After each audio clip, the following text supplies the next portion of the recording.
In this tutorial, I'll show you how to find volatility and synthetic indices using Tradingview and the right alternative tools. Don't forget to like and subscribe.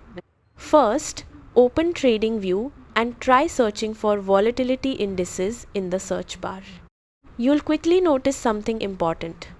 Most volatility or synthetic indices won't appear in the results. That's because these indices are not natively supported on Tradingview. They are exclusive to platforms like Deriv. Now here's the simple workaround. Open a new tab in your browser and go to Deriv's charting platform. This platform uses the same charting engine as Tradingview, so the interface will feel very familiar.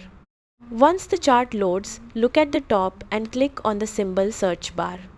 Now type keywords like volatility 75, volatility 100 or boom and crash. You'll see a full list of synthetic indices appear instantly. Select any index you want and the chart will load. Now you can analyze it just like you would on Tradingview. Add indicators, draw trend lines and study price action easily. This is the method most traders use to access these indices.